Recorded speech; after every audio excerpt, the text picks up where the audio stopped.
morning. Okay, we're going to get started. So I'd like to welcome everyone to our August BRIDG meeting. I am Don Rosen. I'm the Director of Policy Analysis and Enforcement in the Office of Chief Records Officer, and we welcome everyone here this morning. Hope everyone's having a great summer, and I'm happy you're helping to join us today. We hope maybe you're able to be at the 9 o'clock morning breakfast for some coffee and formal networking with your colleagues. If you're unable to make it, please make plans to join us in the Jefferson Room before the next BRIDG meeting, which will be in October 21st. So we have a full program today, so just a few administrative notes before we get started. If you have any questions or comments during the program, please remember to identify yourself by name and agency before speaking. Also, please wait for the microphone so we can be sure everyone can hear you. As you can note, we have microphones on each side of the aisle. If you are on our webcast, as we are broadcasting this, please type in your name and the agency in the comment box, and we'll read your question or comment. There is going to be about a 40-second delay between what we say here in the room and what you hear on the webcast. So when we ask for questions at the end of the presentation, it'll give us a minute before moving on. So we will ask that at the end, and we'll ask the speakers to, of course, ask for questions. Please note, after the meeting this morning at 1 o'clock in the Jefferson Room, Appraisal Team 3 will be hosting a meet and greet session for Appraisal Team 3 agencies. There will be representatives from other NARA units and your FRC account representative in attendance if you have any questions or wish to get acquainted. And please note there is no RSVP needed, so if you were not planning to come but would like to, please show up. They'd be happy and love to see you today. Also here in the theater and upstairs, we have free Wi-Fi by selecting the BRIDG network. So do that as well. And finally, if you have any comments or follow-up questions after the meeting, please send them to the ARM Communications mailbox. And now I'm going to talk a little bit about the agenda for today, because we do have a couple of programming changes to note for you. One, we were going to have a session today on discussing process changes for agencies notifying NARA about new designations or updates for contact information from Maggie Hawkins. We are not going to be doing that one today. We'll do that at our next BRIDG meeting. Instead, however, we're going to have a session on the new RIM Occupational Series 308 and how it will be implemented by agencies. And Lisa Haralampus, our Director of Records Management Policy, and April Davis, the Manager of Classification Assessment Policy from OPM, will be giving that presentation. So we thank them for doing that. Second, we're going to have a session from Maggie Hawkins, our Director of Records Management Services, on guidance for agencies and appropriate age for transfer of records to NARA. Then Russell Loiselle from the National Transfer and Disposition Coordinator from our Federal Records Center program. He's going to give us an update on tobacco litigation free, so update on the TIL. And finally, Lisa will be back up here again for guidance for agencies on managing electronic messages. So we have a full agenda today, a very exciting program, and we thank you all for joining us. So without further ado, we're going to get the program started. And I'm going to welcome up Lisa Haralampus and April Davis.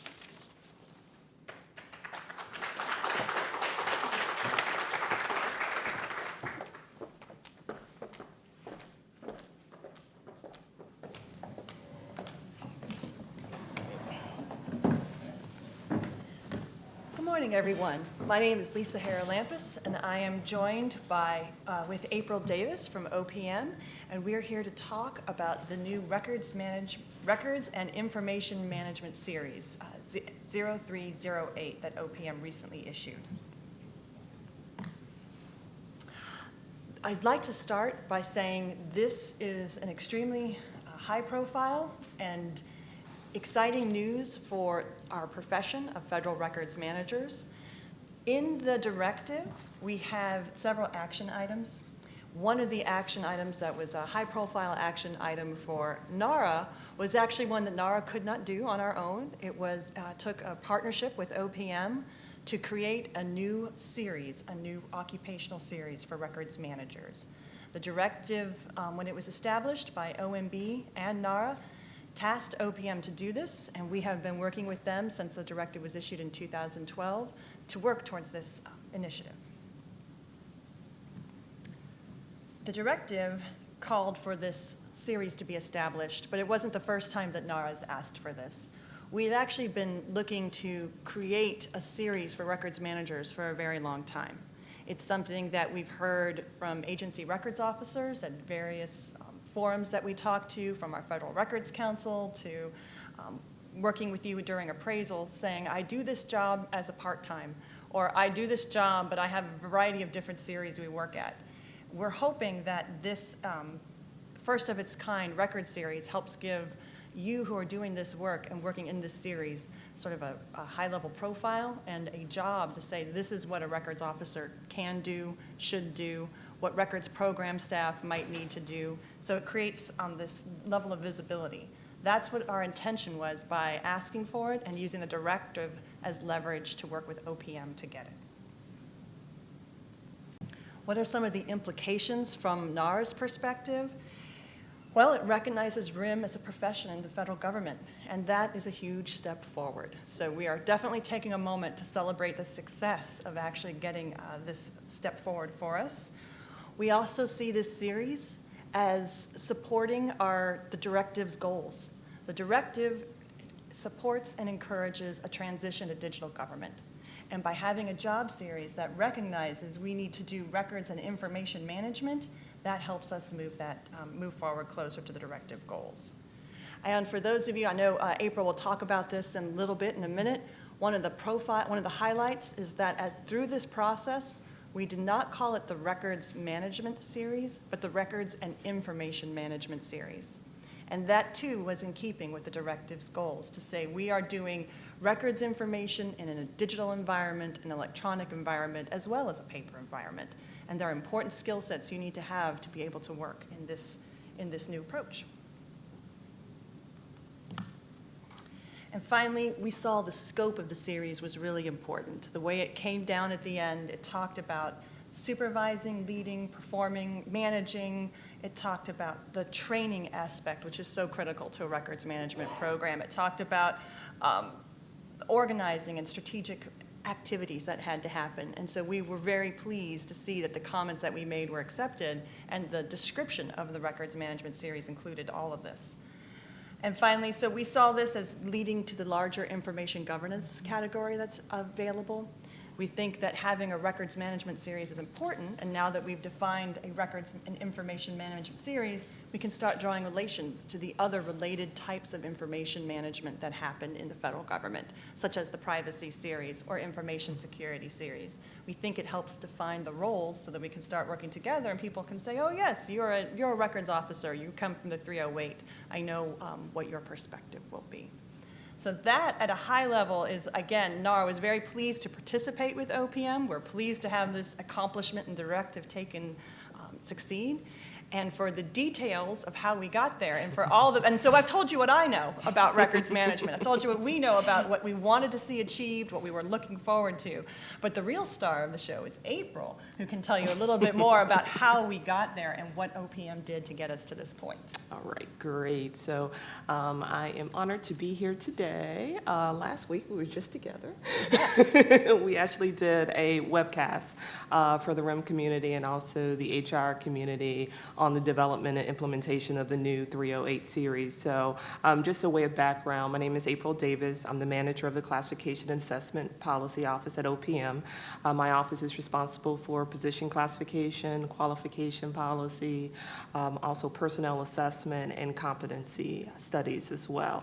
So as we embarked on this endeavor, in order to create the 308, I will skip some of my slides because they were already covered by Lisa, so the background and the goal, but I will cover the methodology, the focus groups. We conducted focus groups with subject matter experts, the results of those focus groups, what we found as it pertains to the classification and how we actually developed the 308 Flysheet, competencies that were identified, qualifications, and then of course the final records and information management 308 Flysheet and implementation by agency.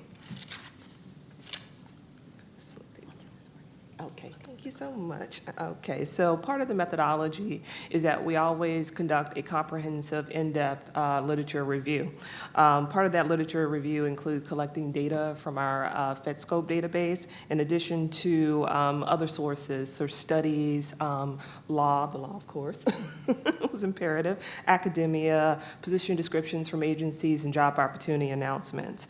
After conducting our literature review, we held focus groups with subject matter experts. After completion of those focus groups, we completed qualitative analysis of the focus group data and information, and then we developed the draft records management 308 Flysheet. Then we received comments from agencies, we incorporated those comments, and then we established and released the final records and information management Flysheet, 308 Flysheet.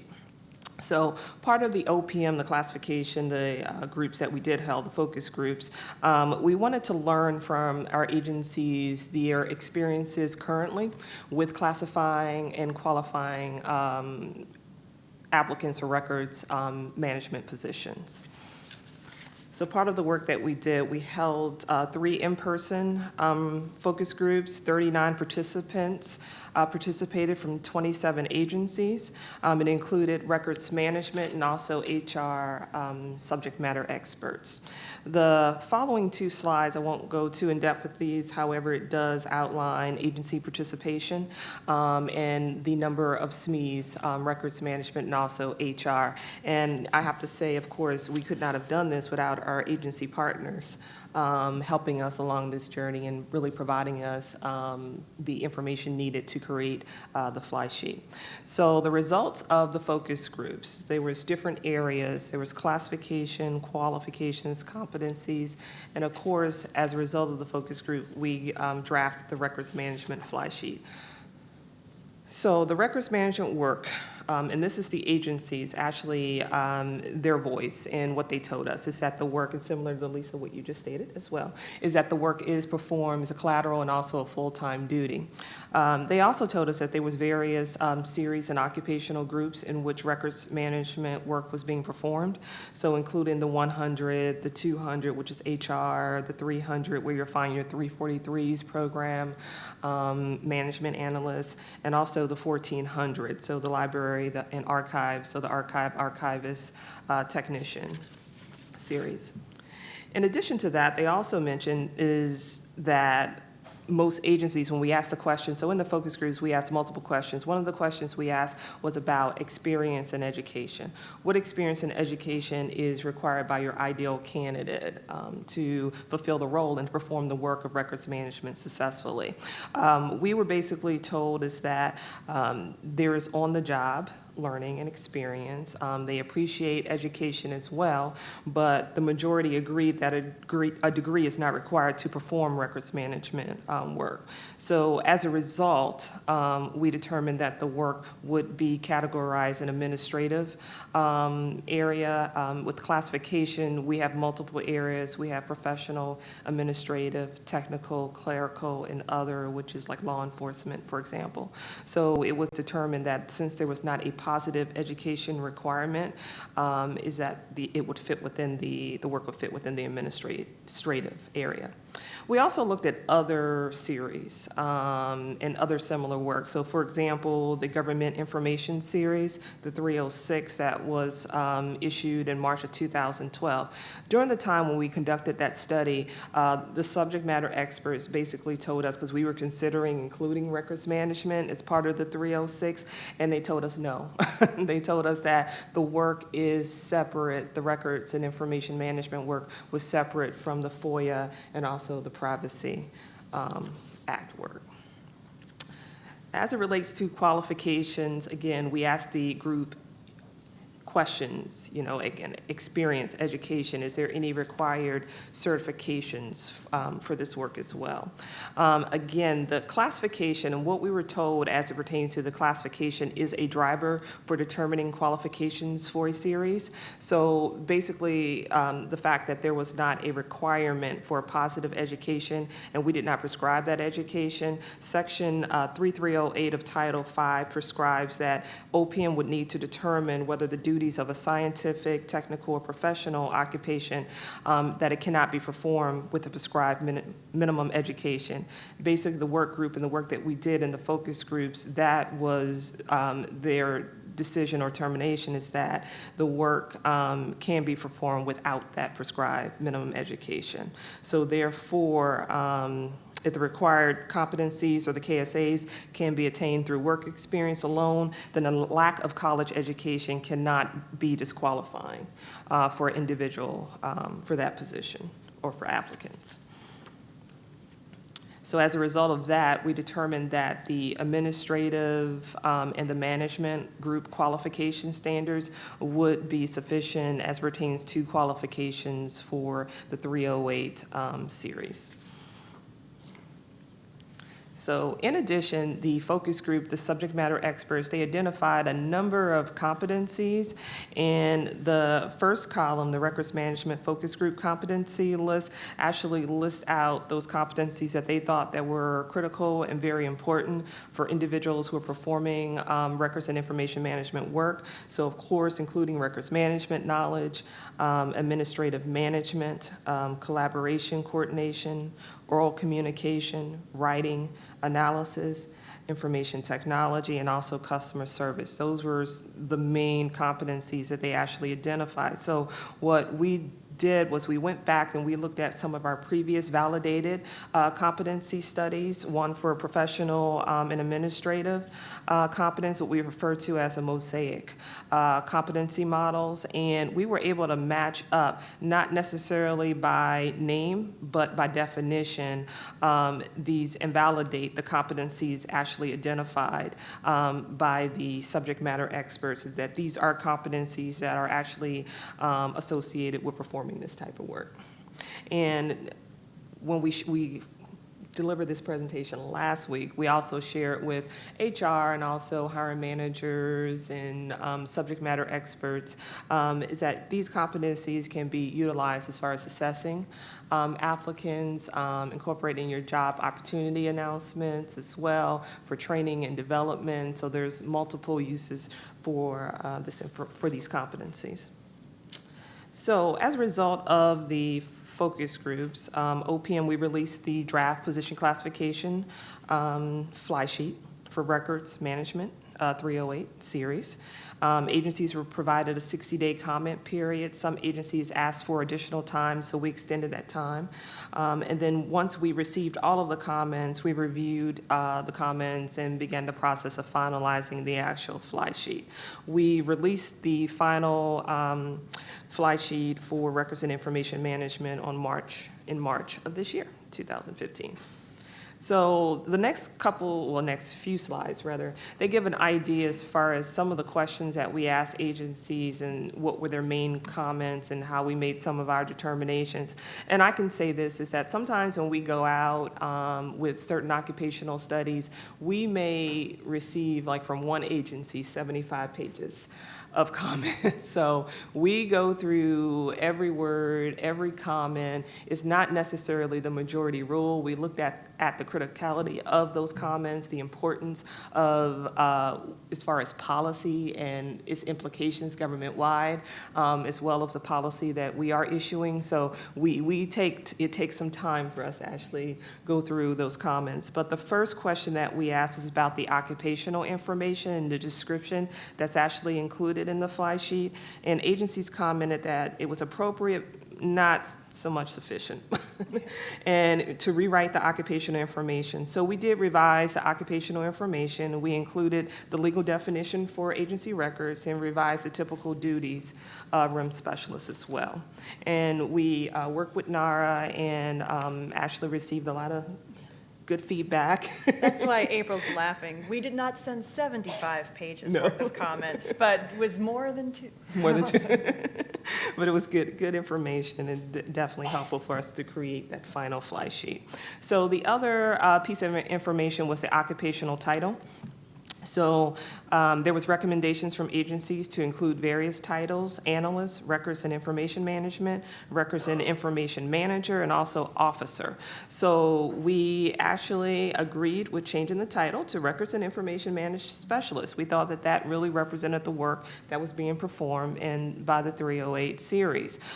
We did not incorporate the analyst title because we thought that, based on analyst work, the work that's being done and the knowledge required and the processes followed by the RIM specialist, is that the specialist title was more appropriate than analyst.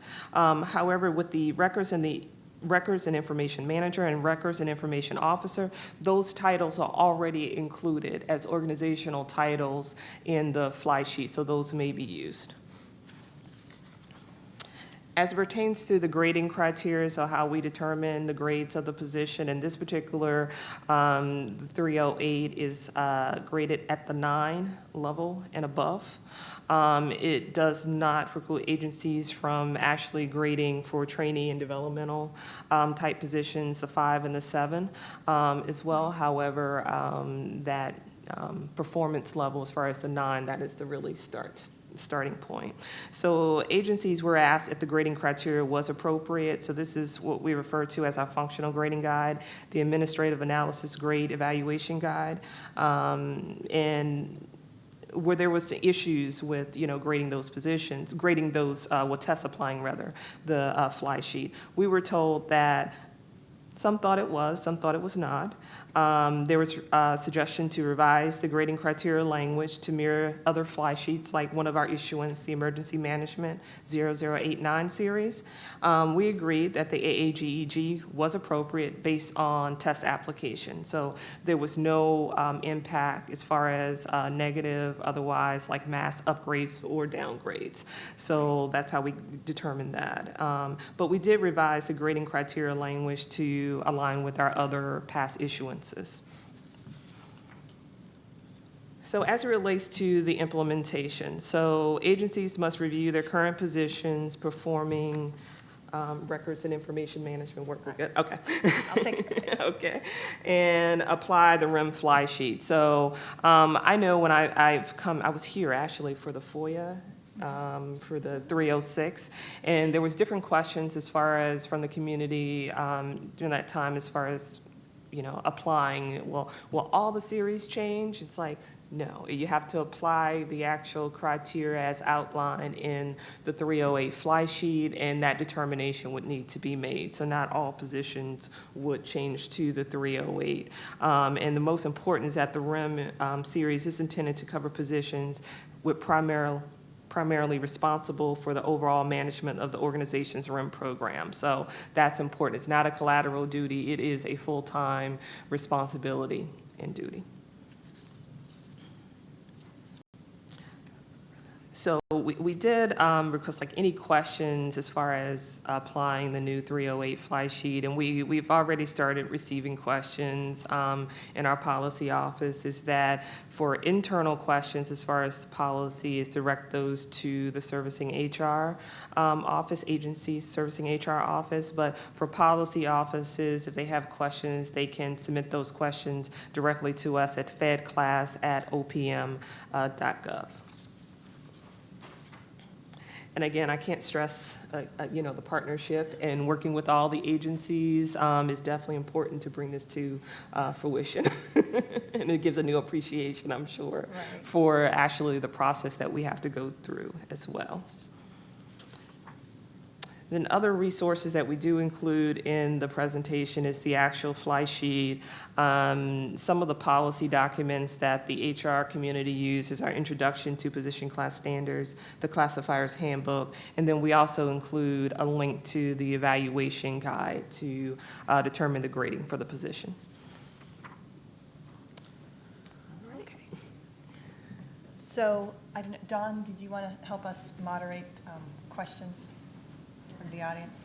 So we did a quick run-through of all of the different things that OPM does in determining what grades, how the fly sheet would work. It was really amazing to watch how they work. I know we are professionals in records management. It was interesting to see our colleagues in human resources go through their processes. We gave them lots of feedback, and it was interesting to see how they took that feedback and how they managed it. And in the end of the day, came up with the product, which is, it's again, just a huge step forward and a moment of celebration for the directive to see this happen. What we'd like to do now is open up to ask questions to see why you have an OPM person here who can actually answer sometimes the more technical questions you may have would be wonderful. Again, we have other resources if you have follow-up questions we can't answer right now. But with that, I'll ask Don if he can help us with online and in-room questions. We'll start with in-room questions. It should be on to start talking. Light, okay. Okay. Good morning. Troy Manigault, Department of Records Officer, Department of Energy. Welcome. Appreciate you coming out. Angela, Ms. Davis, and as always, Lisa. My question is with regards to the implementation. We have until March 2016, but what I can share is thus far I've already seen some hiccups on the HR side. Okay. I've been part of an evaluation for candidates where I've seen individuals make the proverbial cert because they were assigned to the organization, not because they had any skill sets. That was borne out in the interview process where responses were, I'm not familiar with that. And these were basic RIM type position functions, classification, vital records, but those are the responses you get back. And then the second part of that is you mentioned it doesn't apply to collateral duty functions. But what I've seen is there is a kind of a push to kind of rope collateral duty folks into the 308 series when they're performing really custodial work, and we do not have a custodian or assistant level. There's no 308B. So what kind of assessment or follow-on controls or controls will they be to guide HR in making this a serious effort and not just a rubber stamp and reassigning people over? Because it will compromise the overall effectiveness of the programs and the series. So that was the purpose of last week's presentation, the webcast, and inviting the HR as well as the RIM community, is to stress the importance of collaboration during this process. So when you are issuing job opportunity announcements and making sure that the JOA includes the vital, like specialized experience and description of the work and how one may qualify, but it also, from your description, it appears that perhaps there's some missing element as far as like some type of assessment. So perhaps, there's questions being asked, but there's not an assessment of those competencies that would really, identify those individuals who are best qualified for your position. So the actual webcast will be posted on OPM's website. It's going through post-production. So, and we also meet with classification leads government-wide on a regular basis. So this is another topic I'm going to bring up with them and ask them as far as a follow-up. So we'll continue to work with this. Is a follow-up as far as how are you implementing? How is your implementation going? And seeing if there's any questions that they do have. And they are very vocal. They will reach out to me in a second, via email and my staff, or, via call. So that's why we do ask for the policy offices. There are questions, there are issues or challenges that they're facing, is that they do reach out to us and we can answer those questions. Thank you. And I'd also give that an opportunity to follow in April and talk about the assessment that happens after 1 year. Oh, that yeah. might also So help answer that question. In 1 year, we're going to conduct a post-implementation study, and we're going to look at agencies and their actual implementation of the 308 Flysheet. So we have announced that as well. So, we want to make sure, again, that we are giving that support along the way, so agencies can be successful when we get to that year mark. And I don't know, Troy, if that would be an example, if they're doing a data collection, you can start to say there was a discrepancy between the series that was posted, the candidates who applied, and the skill sets we needed. I think that's where it would be helpful to hear from many agencies, is that's what happened. Do we need to make changes to the Flysheet, or are we need to change the implementation guidance? How that happens. I'm thinking also is that those competencies that we identified, I'm sure, and we've done this in the past when we provide technical one-on-one assistance to agencies, when we look at their JOAs sometimes and we look at the specialized experience, we look at the occupational questionnaire, and then we ask as far as, what other steps are you following to really assess your applicants. But certainly the competencies that are identified in this presentation, those also can be used and applied. And on OPM's website, the assessment and selection, we have an assessment decision tool or decision guide that agencies can actually use to determine, what are cost-effective ways you can plug in the actual competencies and look at different assessments that you can actually use. Okay. Other questions? Right here. Microphone, please.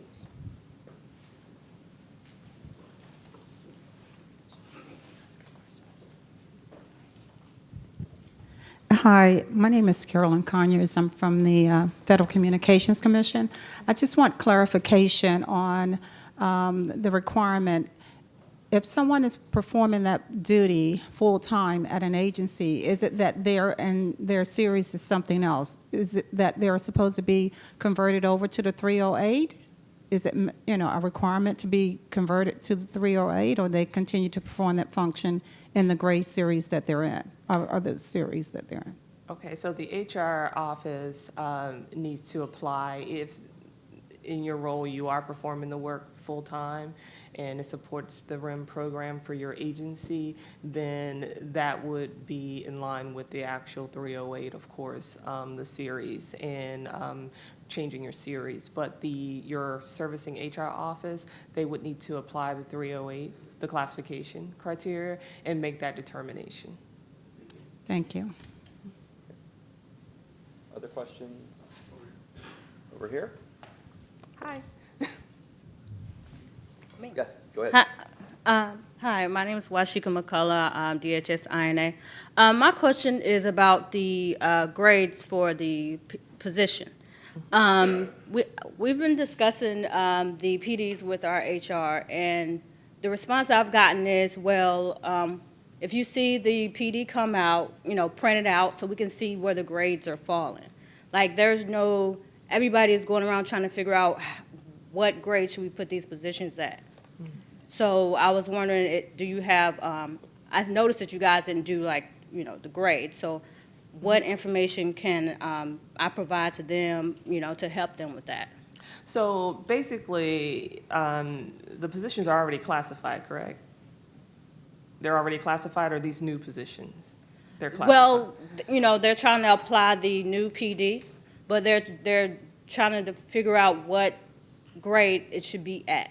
So I guess for clarity, if the positions are already classified, they're already graded. So it's just a matter of actually applying and determine if they should be changed, the classification to a 308. The grade structure is also supported with the AAGEG, what I was referring to. That's Administrative Analysis Grade Evaluation Guide. So a Flysheet doesn't include grading criteria. Sometimes we use functional guides for determining what the grade is, and that's what's the purpose of the AAGEG. So they could apply that if it's a new position. If it's a position that is already existing, then there should already be a grade for that position. Now, they certainly can reevaluate that position using the AAGEG, and that's fine, but it should also, as far as position management, I'm thinking if the PD is pre-existing, it's already graded. Okay, thank you. Okay. Any other questions here in the, take one more here, and then we'll check what we have online. Thank you. Corey Wells, Bureau of Land Management. So just for clarification, if you're in a 301 or a 343, and I'm not sure about a 2210, and you use the AAGEG to have your current grade, since the same guide is being used in the 0308, if you're performing the same duties, you don't suspect there would be a change in grade? No, and that's why we asked for the test application during the process of the draft, is because we want to see if there's any, impact on grading. And our primary standard, so we have a primary standard, which is the yardstick of your measurement for all standards that we do issue. So all of our non-factor, what we use for most of our federal positions, they are in line with that non-factor. So they're going to be consistent. Okay, and just one other. Is the expectation then, because as the other gentleman had mentioned, there's quite a range of folks that work in the records program. We have some records custodians that could be a 5 or a 7, and then we have the Bureau Records Officer that could be a 15. Right. Are you expecting the 0308 to be applied to all of those positions that are primarily performing RIM functions? If they fit the criteria, yes. And as I mentioned, is that the grade level is 9 and above. However, the grading criteria can be extended, so you can have trainee developmental positions at the 5 and the 7. And it does go up to, the grading structure goes up to the 15. You're welcome. Do we have other questions here in our audience? Okay, and do we have any questions on our webcast? There are no questions at this time. Okay, there are no more questions. We thank April Thank you and very Lisa. much. Thank you Thank very you. much.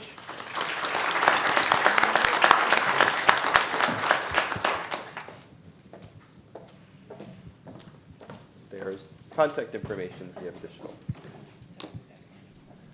Okay. Okay. So we're going to move on to our next topic, and that is scheduling guidance on the appropriate age for legal transfer of permanent records to NARA. And I'd like to welcome up Margaret Hawkins, Director of Records Management Services. So please welcome up Maggie Hawkins.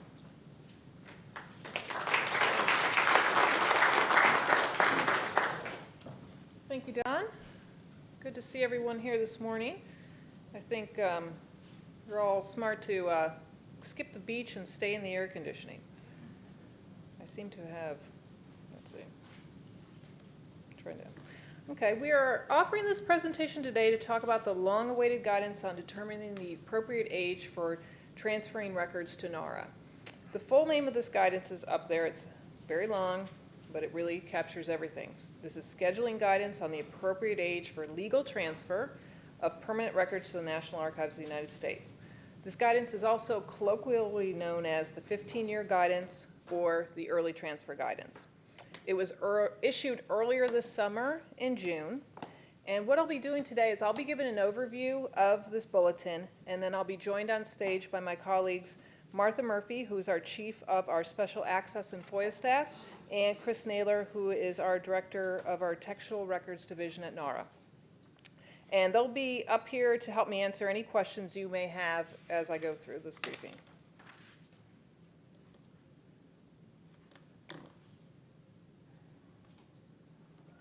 Not sure what this, there we go. So this guidance has been issued as NARA Bulletin 2015-1. And there's a very important checklist also associated with this bulletin that's housed on our scheduling webpage on our website.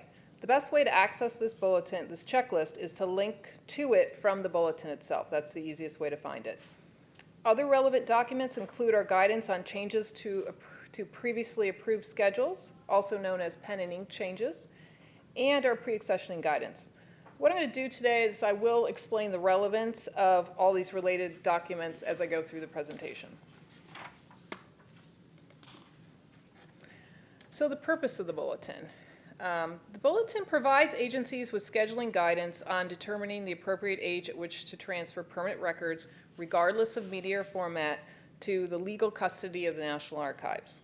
This bulletin clarifies NARA's concerns and how archival records are accessed by agencies.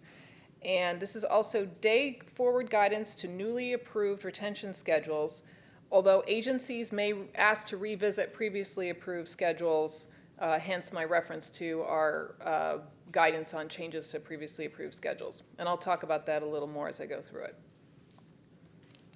And also would encourage people to realize that the considerations I'll be talking about today when we think about early transfer, which is anything earlier than 15 years, are considerations that should be really taken into consideration regardless of when the records are going to be transferred. These are good questions to be thinking about no matter when the records are being transferred.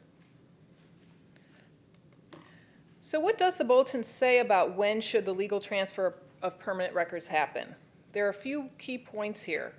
One of the most important ones is that records should only be transferred to NARA's legal custody when business use has ceased. Hence my reference on the previous slide to this is a consideration you need to think about regardless of whether you're proposing 5 years, 10 years, 15 years, 20 years for transfer to NARA. NARA is an archival facility. Records should not be needed by your agency any longer before they're transferred. Another key point is that records should not be transferred until the passage of time has lessened the sensitivity of the records. And we will be talking through some of that as I go through the presentation. And what are some of the guidelines for determining this? For one, the Federal Records Act itself states that records should be transferred to NARA's legal custody as soon as practicable, but not later than 30 years after their creation or receipt. So generally speaking, we're looking at unclassified records being transferred between 15 and 30 years after cutoff. Another point to make that NARA does not generally approve record schedules proposing the legal transfer of security classified records that are less than 25 years old. But however, having said that, there are some specific statutes that may lead us to have an even later than 25 or 30-year transfer. We do have some schedules out there that are authorizing the transfer at 50 years for various agencies. And if you have any of those, you are probably aware of them. So let's say, though, that an agency believes that they have records that are unscheduled or previously scheduled that are good candidates for being transferred at less than 15 years if unclassified, or less than 25 years if classified. What should the agency and the records officer do? What will the appraiser do who may be working with you? And what is the role of our stakeholder custodial units in this process? So what I want to do is start with all of you in the audience. You're the agency. You feel like you have records that may be appropriate for what we call early transfer, less than 15 years. So what would you do to affect this? So what we do is we start with, you would be looking at submitting with your schedule, or if you're requesting a change to a previously approved schedule, you would look at the checklist for proposing the early legal transfer of permanent records. That's the one I mentioned earlier, that the way to find the checklist, the easiest way to find it is to link from the bulletin itself from our webpage. And this checklist is going to help determine if early legal transfer is appropriate. It's going to help you determine. You may go partway through this process at your agency and say these aren't good candidates and drop it from there. Or if you proceed, it will help NARA make that determination as well. One of the points I want to make is that submitting this checklist in no way guarantees that we'll approve an early transfer. It's a way of gathering some initial information that we can then use at NARA and at the agency to evaluate these records for early transfer. So how would you actually propose a transfer date of less than 15 years? As I mentioned, you'd provide the completed checklist with the proposed schedule, or if you're requesting to change a previously approved schedule item, you would provide it with that. And as I mentioned, this checklist can be found by linking off the bulletin. And here's the checklist itself. Some of you, if you looked at the bulletin earlier this summer when it came out, may have already seen this. I realize it's hard to read on the screen. I'll be going through this in more detail. But essentially, what is required is that each item on a schedule with a proposed transfer date of less than 15 years for unclass and less than 25 years for classified needs one of these questionnaires filled out. So let's say you have a 15-item schedule. 2 of the items are proposed for a 10-year transfer. You would fill one of these out for each of the items. The information at the top and the instructions will lead you through that. Then people will also wonder, well, what if it's a bucket? What if it's a big bucket? So it'd be one questionnaire at the bucket level for a big bucket schedule. However, I'd really encourage people to use discretion if there are vastly different access restrictions on these records in a bucket. That is highly likely to be the case. It may be possible, however, to simply remove a problematic item from a bucket and schedule that as a separate standalone item, thereby making the rest of the bucket a good candidate, or maybe at least a better candidate for early transfer. So a couple things to note about the questionnaire before I move on here is that the questionnaire includes a statement from the agency as to why you're requesting a shorter transfer time frame, and asks a series of questions about business use, FOIA restrictions, and formats of the records. The goal of this checklist is to gather sufficient information to help NARA make a decision about whether the records are good candidates for early transfer based on access and other issues. Once we have this questionnaire, our appraisers will look through it and share it with our research service units, who will have input into the decision. And I should say before I continue that one of the reasons we issued this bulletin is growing concerns with records being transferred at an early age. And we'll talk about why some of that has been a concern and why we're seeking to make better decisions jointly with agencies on those issues. So what should agencies consider when determining business and access needs? First off, you have to determine the ongoing operational business and information access needs of the records. This may not be something as a records management professional that you may know from your own experience. We strongly encourage agencies and their records officers to consult with various stakeholder programs or units within their agency. First and foremost, that really includes the records creator. They may still be accessing the records or know that they have an upcoming need for them that you may not be aware of. Also, the FOIA and privacy staff will be hopefully well informed about potential access restrictions on these records, which we'll be talking about a little bit later in the presentation. General counsel staff can be invaluable in helping you think through if there are any ongoing litigation needs, current litigation, possible future litigation, or other concerns that you might not be aware of. So we strongly encourage you to consult with these different stakeholders, and there may be other ones in your agency as well, and they may have different considerations that impact the retention period that you need to be thinking about.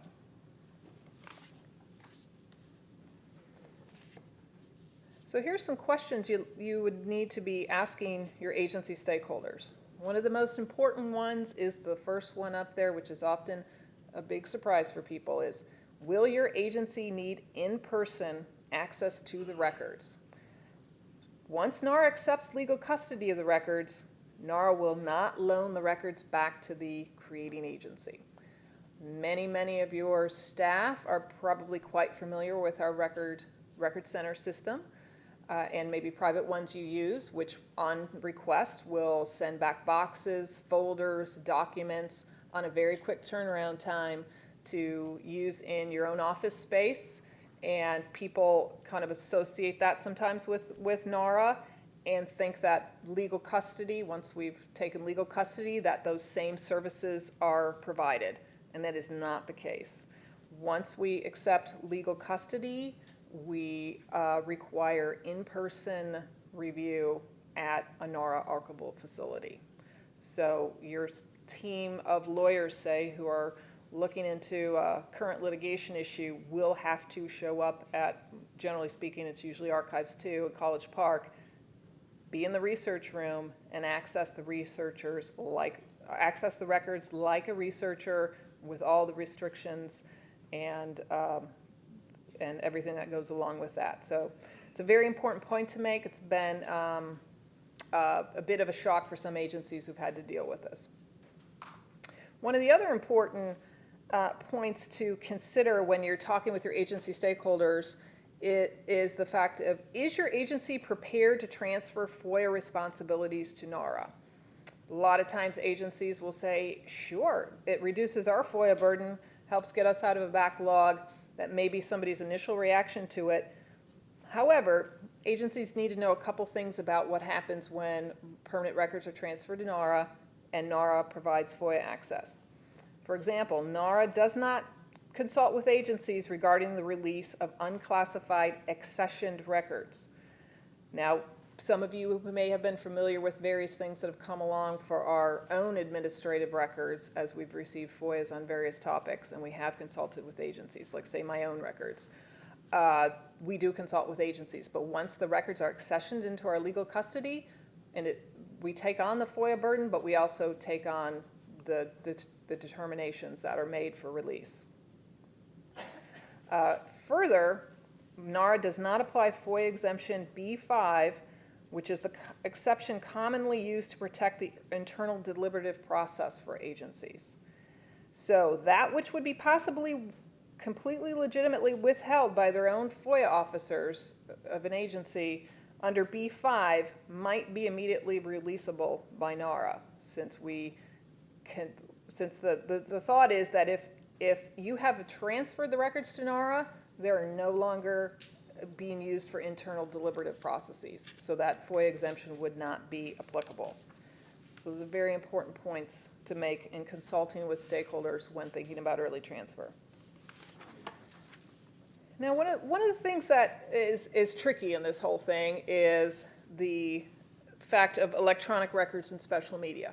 You know, for years you've been in training classes and NARA presentations where we talk about the fragility of electronic and special media formats that may have unique preservation and storage concerns. what we would recommend is that if you have electronic or special media you believe are good candidates for early transfer, still complete the checklist and will work with us to look at the physical and legal transfer of these records as soon as possible after business use has ended. Increasingly, electronic records are often just the same version of what was being produced in paper. In other words, it's now an electronic case file. Case file was in paper 5 years ago. Now it's fully electronic. It's the same records. So we can't assume any longer that permanent electronic records should come over early. They may not be appropriate for legal transfer before 15 years or 25 years if they're security classified, for all the same reasons that hard copy records are not. The ongoing business use, the FOIA restrictions issues, et cetera. However, the electronic records might be good candidates for pre-accessioning, and earlier in the presentation I mentioned our pre-accessioning bulletin. So that might come into consideration. So you may have a lot of questions about that. I'm going to be bringing up on stage today two of my colleagues I mentioned earlier, Chris Naylor, our director of our Textual Records Division, and Martha Murphy, our chief of our FOIA and Access staff. Your appraiser has already been trained on this bulletin as well. So what we'll do, though, today is we'll come up to the stage. So be thinking about any questions you have, and those online, please be submitting any questions you may have.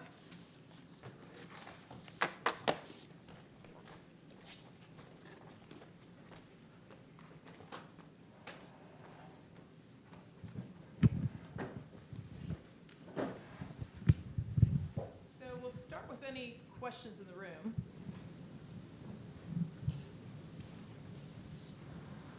No questions. Wow. Okay.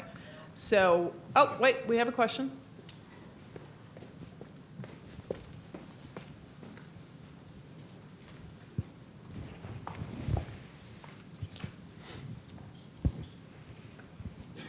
Hi, I'm Alan Tui from Secret Service. I was wondering the exemptions, even when the records are due for permanent storage. There's 9 exemptions. Are you saying that all bets are off as far as the exemptions once they come to NARA for permanent storage? That's why Martha's here.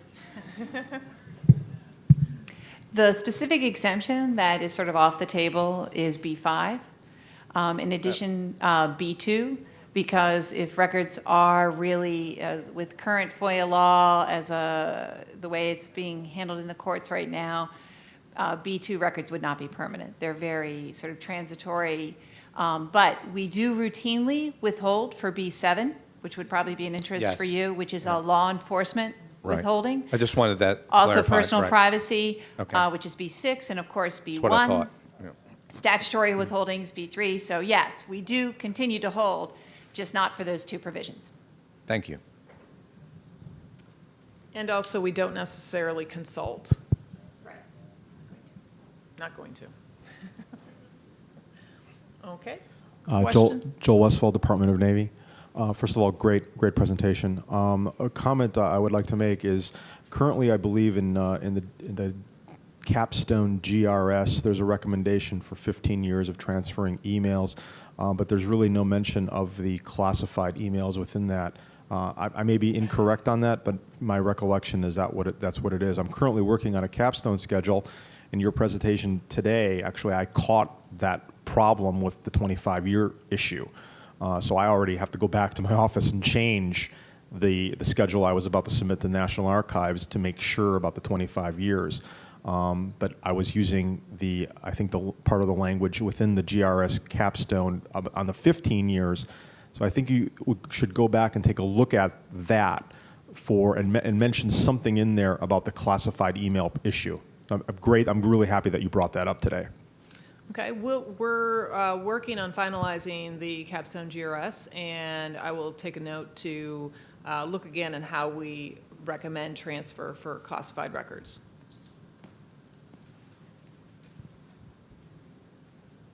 Any more questions in the room? Okay. I have a question.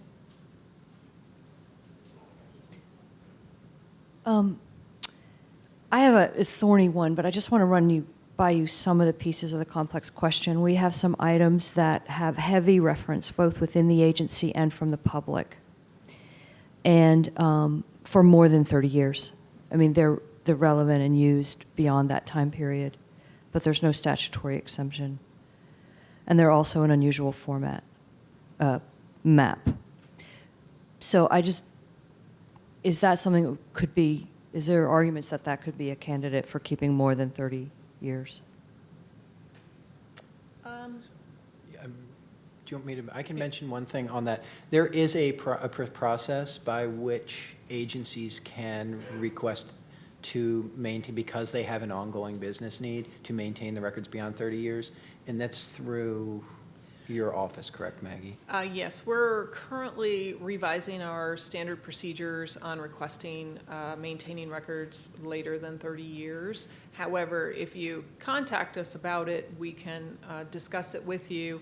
I think one of the things we do to discourage is if it's reference use from the public, and it may be more appropriate for an archival facility. It's maybe different than business use within the agency or within the federal government. If it's the public, it sounds like it might be a good candidate for transfer.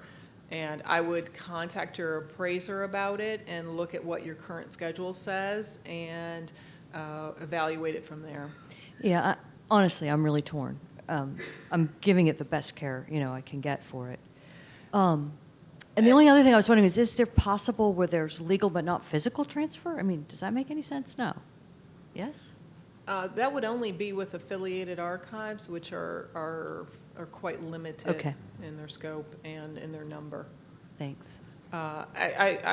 It's good you mentioned preservation concerns. That's an important thing to note. On the one hand, we don't want to transfer records too early, but as you've noted, transferring them too late can put records at risk. We have an entire cartographic unit. You mentioned maps. Yes. That have map storage cases, humidity control, climate control, security access controls. So you may be doing better by the records to transfer them. Right. We just really need them, and it's small details on these maps. I'm not even sure an excellent copy, would meet the agency need. And I don't know that we can send people out to look at a map for something quick. Yeah, I mean, that's something to think about. If that would be looking at the business need within your units. But I just wanted to also add to Maggie's point that we do have a conservation unit here at our facility in College Park, and that we can, if once we've taken legal custody of the records, they're in a place where they can be mended and repaired and so forth. So for the long term, once they come to the National Archives, we are in a position where they're in the appropriate humidity, appropriate storage. There are specialists on that format, and we have a conservation unit who's available. So that is something to think about when they're starting to get to that point in their life where they're of an archival nature and they may need certain treatment and so forth, that the National Archives is an appropriate place for them to be. But it's a challenge in balancing if there's that need, because once they are transferred, your staff would need to either come out to the National Archives and use them, or we need to figure out some way to digitize them. That's another option that you could look at within your unit is digitization of those maps. Of maps? It seems, it's so... There Anyway, are it's just agencies that do it. I've seen operations where they have these scanners the size of this table, and they operate at very high resolution and capture all the little accent marks and everything on, and lines and small letters. But they're pretty sophisticated operations. All right, a million more questions are coming to mind. Just let me catch one of you guys after the meeting. Okay. We have another question from the audience. Got a few. Right here. Hi. Quick comment for the young lady. National Geospatial Intelligence Agency, they put up more maps. They can be a great help for you. A great help for you. Yeah, the point from the audience was made that the National Geospatial Intelligence Agency has some capabilities for scanning maps. That's actually what I was referring to, that I've seen. It's very, very sophisticated operation. As far as the permanent records, the checklist that you mentioned in the early transfer, you recommended Portland Wilson DHS, I'm sorry. You recommended consultation with the Privacy Office as well as OGC. Are you requiring those two entities within our agencies to sign off on those prior to the approval of early transfer? We are not requiring the sign-off. We did contemplate that in the development of this checklist, but we determined that rather than requiring it, we would leave it to the agency's discretion to appropriately consult. Thank you.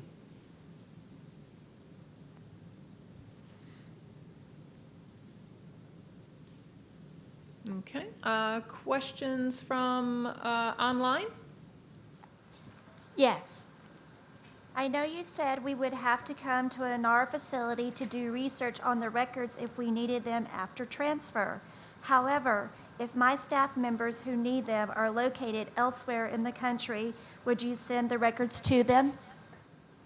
So, as Maggie mentioned in the presentation, we will, unlike if the records are at a record center, once legal custody has transferred to the National Archives, they are only available on site at the facility which houses those records. So we will not loan them back to the agency. We also will not transship them between National Archives facilities around the country.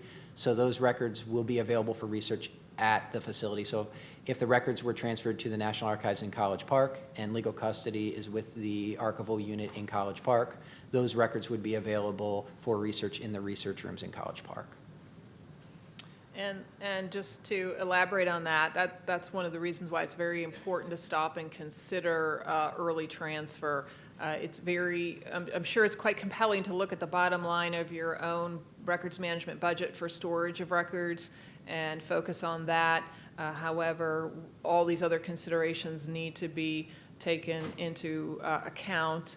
We have had teams of people out from agencies with very frustrated program people, lawyers, et cetera, asking who authorized this transfer. They eventually do figure out, not that we name names, so they do figure out it was their records officer. And it can be a credibility issue within your agency if these things aren't taken into consideration. So any more online questions? Why 15 years as the cutoff for early transfers? I'll take this one since it's largely pinning on an access issue. I would say there's two aspects to this. First is current business need, and based on our experience and what we've been seeing in recent years as records have come earlier, we find that the folks who are coming in to look at their own records, generally they are less than 15 years. Also, everything sort of pins on this B5 provision, which is the deliberative and privileged. And going by similar access guidance, for instance, in the Presidential Records Act, where the P5 provision, which is the same basic kind of information, is only held for 12 years after the end of the administration. 15 years seemed about right. Okay. So any remaining questions in the room? Okay, I don't see any more. And any more online questions? There are no further questions. Okay. Well, with that, we'll conclude, and thank you.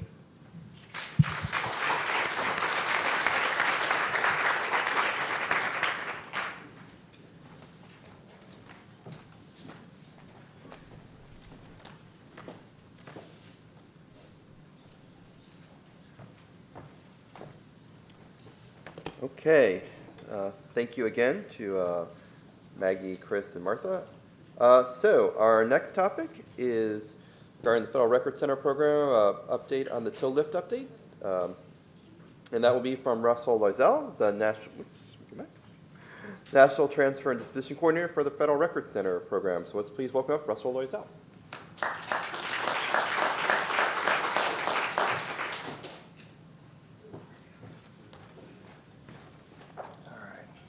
Thank you, Don. As you mentioned, my name is Russell Loiselle. I'm the National T&D Coordinator for the Federal Record Center program. My main focus or area of responsibility, which has kind of morphed over the last 7 years, has been in the area of legal holds, moratoriums on destruction, or freezes. So lots of you don't know my name or my really long title, but I'm the freeze guy, or Mr. Freeze. I'm Mr. Freeze at NARA. So I'm the one that you've emailed back and forth. A lot of you relating to TIL, and thank you very much. Over the last 7 years, many of your agencies did conduct early review activities, and that's much appreciated. So, okay, we're here to provide you with an update. As you know, as a little bit of background, in December of I didn't touch anything. It's doing its own thing. Okay. In December of last year, DOJ sent a memo to you guys saying, "Yay, TIL has been lifted." We've been working with them for the last 3 or 4 years, heavily based on customer feedback to try and get it lifted. TIL was put in place in 1999, so that's 14 years that your agencies have been having to pay for storage. For records for this lawsuit. So NARA, like I said, over the last couple of years took a very active role, involved our counsel's office, and DOJ with our help providing cost information, how much it's costing the federal government to keep these records for this period of time. So kind of bringing in the fiscal responsibility aspect of our agencies.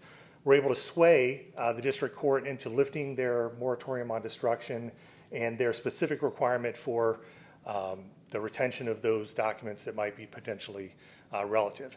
In essence, the court said it's already been through 2 appeals, so at this point, the likelihood of doing another discovery action is so minimal, they feel comfortable lifting that requirement. So back in December, they sent you the letter. February, we kind of brought our first formal plan out to you guys, how we were going to handle it. And as you can see, TIL was the largest freeze in its scope. Initially 1999, it was government-wide. Over the years, we've kind of whittled down, like I said, as agencies were able to do some discovery action to the point where, as of July 1st, only 54 agencies actually had records that were immediately disposable. However, those 54 agencies, as you can see, it's spread across 188 record groups, and it's 2.25 million cubic feet of records. So think of football stadium. That's the number of records that became immediately eligible for destruction. So that's a lot of records. So that volume is what prompted us communicating with you back in April, outlining our plan. Okay, so the TIL plan, we sent you a memo. It had a bunch of facts. We encourage you to work with your customer service representatives at NARA to let us know, I don't have money, I can't dispose of stuff, I'm going to have to put in a special funding request, all of those types of logistical things, because this, although it was anticipated over the last couple of years, once they actually pulled the trigger and released it, we have to deal with the huge fiscal impact, the money. Disposing records, as you know, the regular records are like $5.50 a box, classified and non-text records $35 a box. Well, when you're talking about 2.25 million cubic feet of records, that's a huge cost, and then there's a huge physical side and intellectual side, both in NARA's Record Center program and at the agency. So you guys know, the normal disposal notices come out, you have to review them. Before they even get to you, we do a whole review process. So part of that lift and the huge volume of records that became immediately eligible meant that there was going to be a surge, both of intellectual process that had to happen before you were even sent the notices to say, do you agree? We kind of vet that. So we identified early on that we were going to need additional resources. So David Weinberg, back in August, said, we were working on doing that. The good news is is it sound activated or something? It keeps changing all by itself. Is it a gesture thing? So we were going to need additional resources, both from outside the FRC, but within NARA, and then potentially from outside of NARA. So we have approached contractors, and we've got the wheels in motion to get the extra contract labor that will be needed for the physical aspect, the polling, the palletizing, stuff like that, the physical labor. For the intellectual part, we wanted to maintain that high level of confidence that you guys have in us.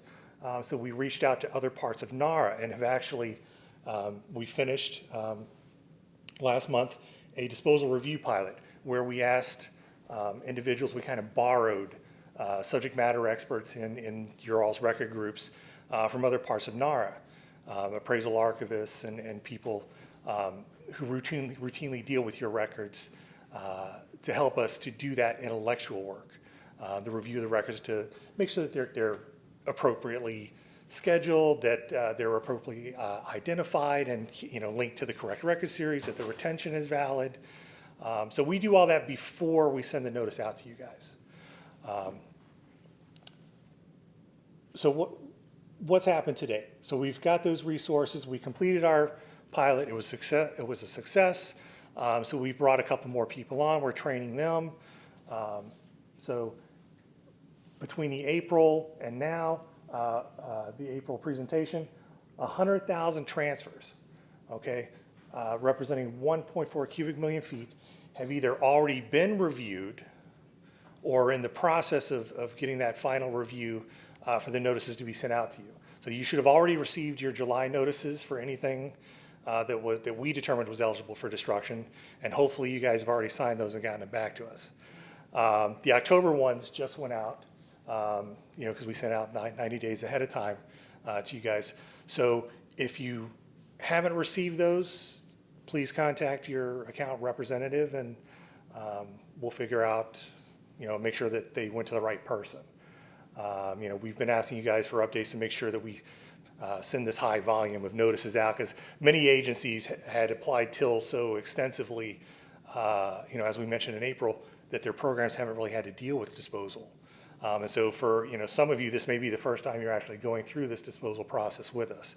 And so if you need help, or for some reason they didn't reach you, you should have something. So let us know, and we'll make sure that you guys get that out so that we can start disposal in time for October. Basically, what we're talking about in the presentation today, some of you have already received the communication that kind of outlines what we've done and then what we're going to do going forward. So like I said, we've made progress. Okay, so what are we doing now? Number one, we're staying on top of it. We're monitoring the disposal pace for the FRCs.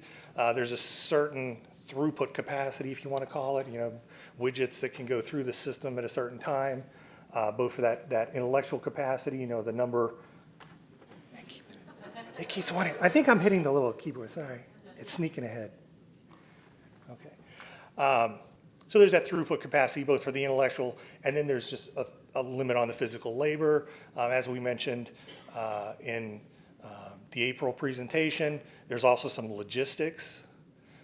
For example, the Midwest facilities, because they're underground in caves, only so many trucks per week are allowed in the facility, so that limits the number. Even if we had an unlimited amount of resources, we can only have 4 trucks a week or 6 trucks a week actually driving through the tunnel because of air quality issues and stuff like that. So there are some external factors that affect the volume that we can handle. But right now we're processing about 5 times the normal disposal rate.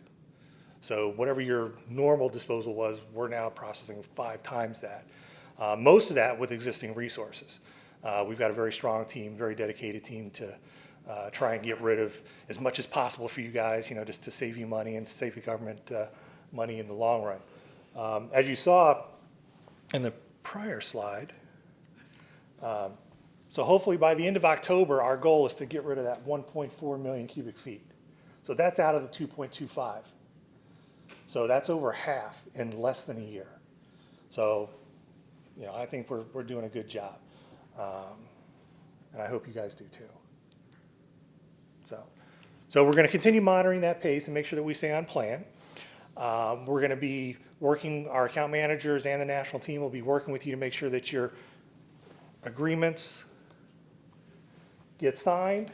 So we're going to ask for your help to, make sure that you can get those through your agency. Any delay in getting your funding means a potential disposal delay, which can kind of slow the whole train of, and kind of mess with the capacity numbers. So we're going to be working with you to do that. The other thing is money. We worked, those of you that had money left over, we encouraged you, we had encouraged you guys to contact us. You did. So we tried to spend as much of your end of year money as possible. So that was the big push in July for you guys. But we're going to continue working with you to make sure that you have sufficient funding and that you're comfortable with the pace of your money being spent and stuff like that. So that's that constant negotiation that we're going to be doing with you guys. And that's what the bottom part is creating those specific disposal plans that's mutually agreed upon. So there's two parts, and I want to make sure everyone understands this because, like I said, a lot of you are already doing this, but some of you that may not be, we have control, but you guys have control. It is a mutual process. So we've outlined a plan. So as of yesterday, we've allocated everything in a bucket. Okay, so we have 4 disposal cycles a year. We've put or assigned all of your eligible transfers in a bucket now. Okay, so that took a long time, a lot of working with you guys, and we appreciate your help with that. Okay, but day forward, you guys have some control, some negotiating power to work with us as we identify areas where we have extra capacity to perhaps move some of those transfers forward, or if you're going to have money next year, but not, you've got a big, like a RIM implementation project coming in 2017, and you're not going to have money then, so you have to get it done, sooner, or as much as you could get done sooner, the better. Work with your account rep, and it's that back and forth where we can, like I said, kind of keep the flow moving at maximum capacity throughout. Any stall where there's a lull kind of pushes your all's cost out, which means that you're paying that monthly storage cost for them. Okay, as I mentioned, the notices went out for July and October. If you haven't signed them, please, work with your offices and I know in a lot of cases they go, you guys are the records officers and they go out to the field offices. If you could just kind of keep track of that and make sure that they're getting returned to us because, for example, the July ones, they should have already been in, but if they come in, we'll add them in the hopper. But the impact of that for some of you will be the money issue. We want to make sure if you wanted it billed to this year's money versus next year's money, if we get it late, it may be billed next year, which could impact some of your, your funding issues early on. So what have we been focusing on? As we announced in the initial plan, we wanted the biggest bang for the buck for us and for you guys. So that meant the largest transfers. So it was the least amount of intellectual work that we had to do, which means the faster we could get it through, and the highest volume. So for example, the 10,000-foot transfers, the 1,000-foot transfers, we focus on those first because that immediately reduces the volume that's frozen, which then lessens your storage costs. And so it has a greater impact for you guys to actually focus on those larger transfers. And for us, it allowed us time because we had, I don't want to say less intellectual work, but relatively less, gave us time to ramp up those other resources. Because the back end of this process, as you'll see, focuses on those smaller and mid-sized transfers, which means there's a higher volume of intellectual work, but a lower volume of actual boxes. So we did that, and then for October, we're continuing those 60-plus transfer disposal for those agencies that didn't get that first push, which went to, I think, Denver and the Washington National Records Center and Seattle, which are the centers that we had a lot of space issues in, trying to recover some of that space so we could handle your new incoming transfers. So the rest of the system is now processing those large transfers. And then we're also going to focus on those agencies that don't have a lot of transfers, that have fewer than 20 transfers. So these are either agencies that are new, and so they only got TIL applied for, a couple of years or something, or they delayed transfer of the records to us, or they're the agencies that have been working with us, over the last 4 or 5 years to actually review their records and partially lift the TIL off of their holdings. So what this will do, so first we focus on volume to bring down your overall cost. Now we're focusing basically on agencies, reducing that number from 54 agencies that are affected by TIL down to a smaller number. So then in the out years of the plan, we'll be dealing only with those agencies that had the largest impact, okay, that were impacted the most by TIL.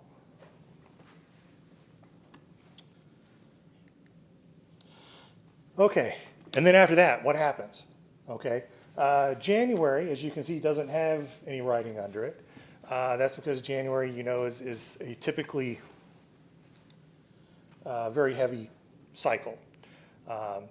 So it's not that we're not doing anything TIL, it's that we didn't put stuff into a bucket. Okay, as I mentioned, and you'll see in the next slide, this is where the only stuff that we're going to add there is negotiated stuff. So as we have extra capacity in the January cycle, we're going to work with you guys and put some stuff in there. But right now, we didn't stick anything in that bucket because the bucket's pretty full already. And then in the April and July cycles of 2016, we're going to focus on, because there's 10,000 basically transfers that we have to review, that intellectual work, the next approach we're doing is clustering. So those record series, those GRS-like record series, where there's a huge number of transfers in the same series, which means, yes, we're going to review each and every transfer against its schedule, but it means we can go to one schedule and review 100 transfers instead of having to go to 100 different schedules to do 100 transfers, if that makes sense. So it's once again making sure that we can do a higher volume of transfers, which relates to a higher volume of cubic feet you'll no longer be paying for, to get that through the system as fast as possible. Okay. In addition, in 2016, another area of focus, and once again, it's high volume for a smaller level of effort, in intellectual effort, is the stuff that you guys have palletized, stored in our Midwest facilities in Great Lakes and Fairfield. So there's,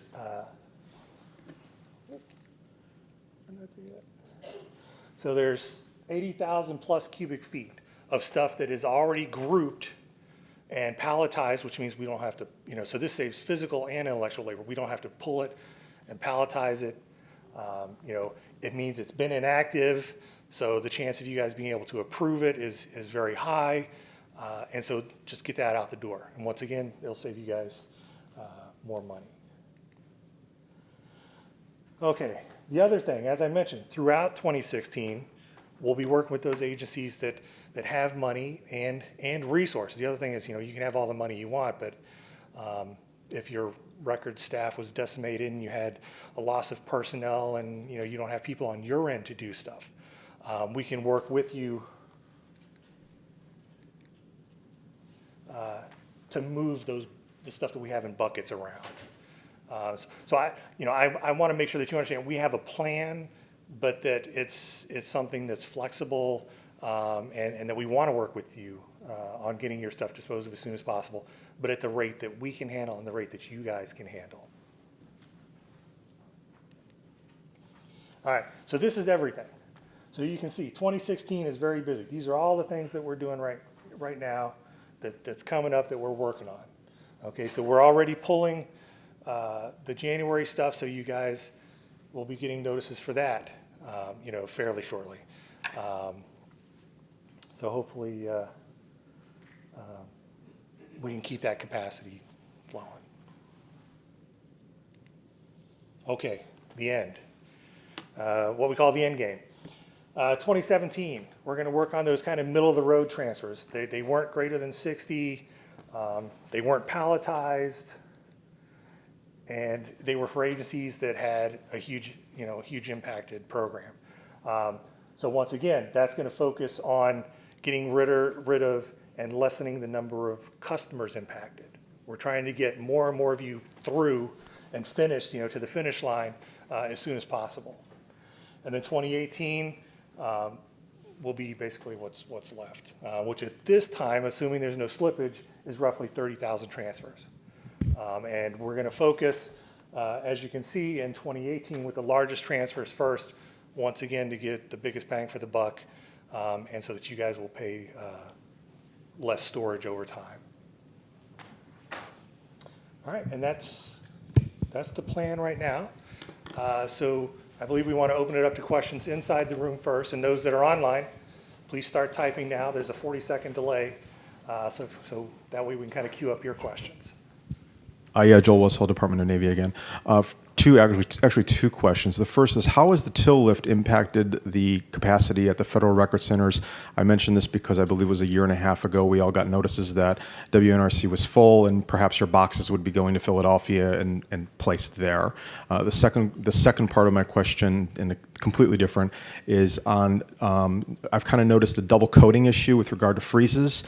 There's been a couple of till liftings within the 01 report where these same accessions were also frozen under an asbestos litigation that was not listed in the 01 report. And I'm kind of concerned about records that would have been double coded as both till and ABS or some other freeze that also was impacting that particular accession.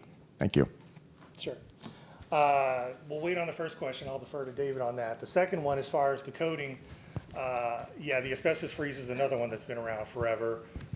It's a legacy freeze. We encourage you to work with your account reps when you annually or biannually, whenever you guys review your freezes. I contact you guys about once a year. That's my goal, is to touch base at least once a year with every agency to make sure that all the freezes that we have applied are still active. So that you don't continue to pay for stuff, because like I said, staff changes, and so I'll get records officers, hi, I noticed I'm not getting any disposal notices, why? It's because your records are frozen. Oh, really? I didn't know that. Nobody told me that. There's no list here in my office. So we provide them with that. The flip side, right. The flip side is if you do discover that you guys have records where for some reason we haven't applied it, and asbestos is one of those freezes where it was before we had a formalized process. When I came along in 2008, we formalized and centralized the whole freeze process.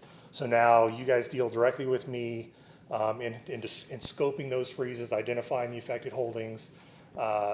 So it's possible at some point before the data was migrated from NARS 5, our old system, into the new one, that some centers were keeping track of stuff on paper or in external, Microsoft Access databases or something like that, and it just didn't make it into ARCIS. So that's a possibility. When ARCIS came online, I did review all the prior freezes, and those that had clear criteria. You'll hear us talk about freeze rules and whether or not things are automatic. Behind the scenes, ARCIS can work wonders and automatically apply freezes for things where we have worked with you and identified it's everything in this record series. It's everything in this record series past this date. It's everything in this record group where there's clear criteria that ARCIS can apply it, that happens. Otherwise, it's called a transfer-specific freeze, where the agency actually has to identify those transfer numbers that are affected or responsive to whatever litigation it is. In this case, it's asbestos. So your agency field offices may or may not have identified. They may have been managing the freeze locally in your field office and not told us, or they could have told us and staff in the field office, like I said, tracked it some other way when we weren't centralized. So whatever the case is, if you have stuff, and I believe it was just last week, right? We did code those couple that were identified, and the appraisal office is now involved trying to. Yeah, NAVFAC caught the fact, and I had a first double one that was still left. Yeah. And then NAVFAC caught the fact that maybe these were supposed to be still frozen under the asbestos litigation. Yeah. So we do our best. That's why I said that intellectual process that we do, part of it isn't just schedule matching, it's making sure the records aren't frozen. But if we don't have documentation that says they're frozen, we've come a long way, but it's, like you said, with these long-term legacy freezes, we have freezes from the 60s where the documentation was very spotty. We've got GAO, the IND freeze, which is where they reclassified the GRS 6, and you were supposed to specify if it was Native American or not Native American, and some agencies did, some agencies didn't. So it's very possible. But that's why we do the whole certification process and have, we do that first step for you. And then it's up to, like I said, you or whoever you have sent it out to locally, internally to that office, the subject matter experts, hopefully we'll be able to catch anything that does slip through the cracks. So I apologize, but we'll do our best, and if we can identify, I'm the freeze guy. Send it to me. I'll tag everything and fix the problem for you. Okay. The second part, if David wants to address. Russell, could you quickly put your contact information back on the screen? Sorry. Thank you. So Joel, your question was about WNRC, the Washington National Records Center, and when, as we begin to implement the till lift, will we still need to ship records off to Philadelphia? The answer is yes. The reason being, Washington National Records Center, the largest facility holding a capacity of 4 million cubic feet, even with the till lift, will still have an extraordinary amount of requests coming in to store, and we're using a criteria about which holdings stay at WNRC, which holdings go to Philadelphia. I think we need to begin to look at Philadelphia as the WNRC annex. It's relatively close by. We have the WNRC shuttle taking records from WNRC up to the Philadelphia Federal Records Center on a fairly regular basis and bringing records back. So there should be little disruption in the timeliness of retrieving records from Philadelphia, but we will still be dependent on Philadelphia assisting the Washington National Records Center. And really, this is part of our larger space strategy as we've used over the many years now of moving records between different FRCs, but in essence, we're using this for smaller batches as a way to manage space within the Suitland facility. Good to go? Okay, thank you. All right, let's see if any online Wait, actually, we have one questions. over here, Russell. Okay, we got another one in the room? Hi, I'm Doris from Health Resources and Services Administration, and I had a question about if it's a possibility. What if an agency looks at the cost and decides that it's cheaper to actually permanently withdraw those records and destroy them ourselves? Is that an option that's open? They're your records? Right. Is it an option? Yes. I mean, we're Cool. customer service oriented. So, Okay. if you have another option, and yeah, the cost is expensive. As I outlined, it's $550. We have nationally negotiated contracts, and so we kind of get that bulk discount. But if you guys are able to find a cheaper way, Okay. will it have all the same guarantees and services that our contract has? I don't know. Everything that we do is witnessed. We get those certifications of destruction. So I would just say kind of buyer beware, make sure that your procurement office, if they are getting a contract, that they do due diligence and make sure that it's witnessed and, being disposed of according to national shredding or pulping standards and stuff like that we do. Thank you. Sure.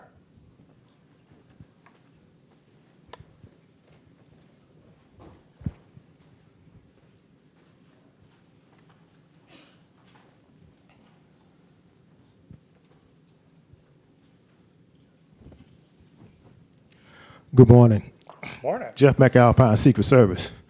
I just got a question about the disposal process, because it's my understanding that I know that you do it quarterly, and that I had a pretty good rapport with the people at WNRC. So my understanding was that, let's say, for July, you're doing your prep in January. So within, let's say, mid-July, whatever was prepped for January would be destroyed by mid-July. But now, since we got this push to get all these records out, and the process to identify what can and what can't be destroyed on your end and on our end, There's no way in the world that we can do that in that short time frame if that's the case. So is there a special concession where you're going to take the disposal all the way to the end of the fiscal year?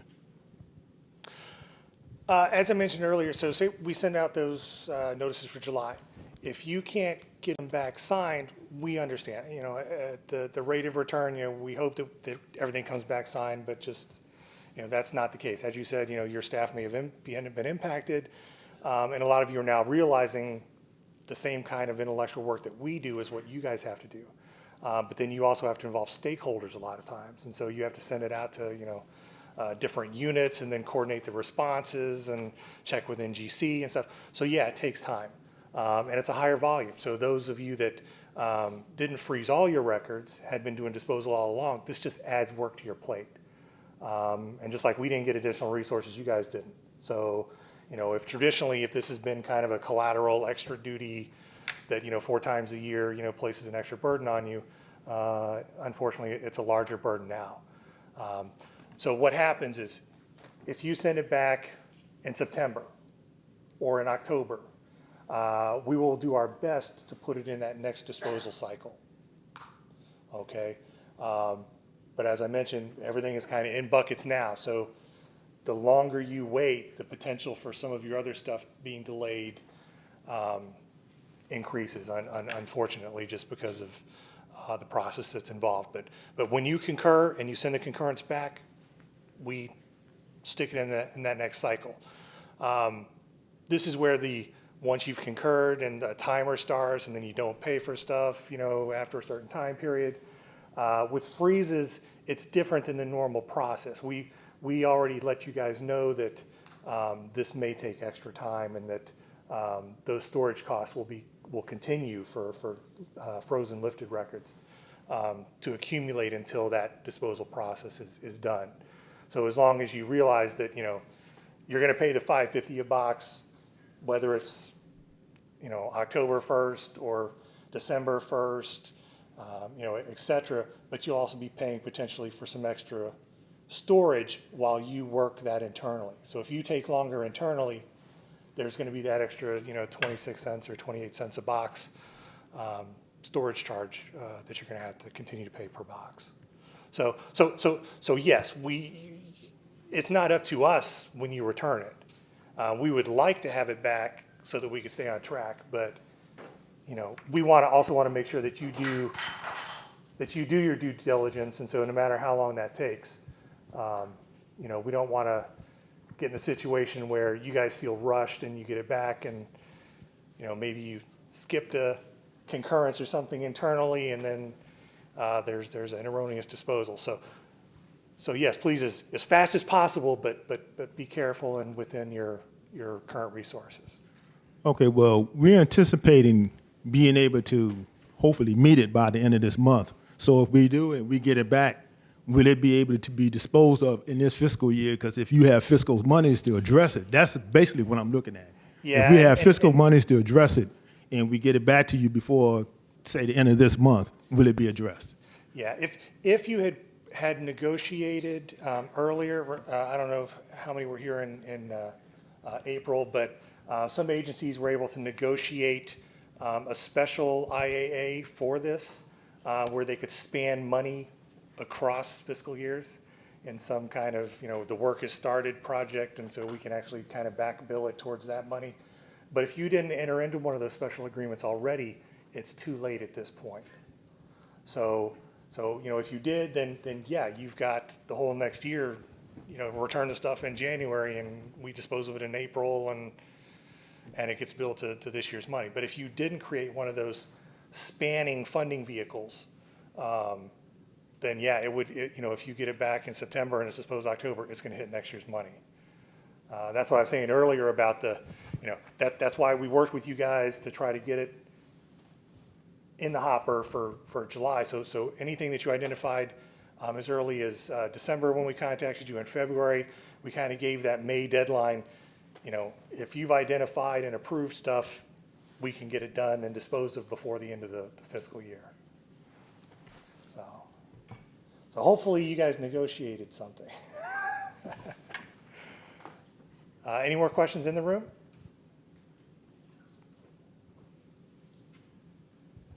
Cindy, do we have anything online? Yes, we have an individual who would like to know if WNRC is still the only classified federal record center. Yes, they are. So over the last year, we've consolidated all classified operations to Suitland. That's another reason, as David was saying, yes, we freed up some space, but we also shut down a couple of classified facilities, closed their vaults, decertified, all that stuff, and have relocated those records to WNRC. As you know, one of the reasons for doing this is we have a dedicated staff now that only deals with classified records. So instead of having it as a collateral duty for someone else at multiple centers, we now have a classified T&D lead and a classified staff, and that's all they do.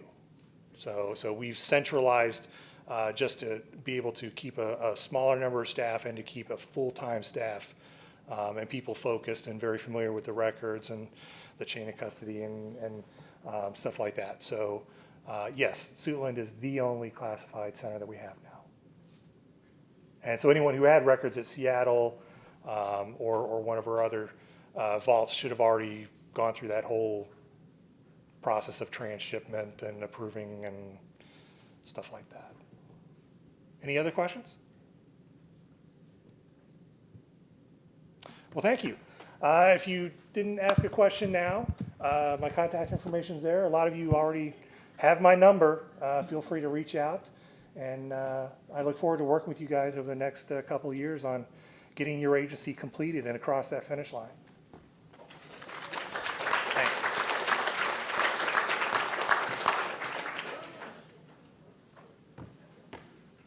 Okay, thank you, Russell. Very great discussion and lots of great questions. Okay, so let's bring up our last presenter. We're going to welcome back up Lisa Haralampus to talk about our recent bulletin on managing electronic records. So Lisa, podium is yours.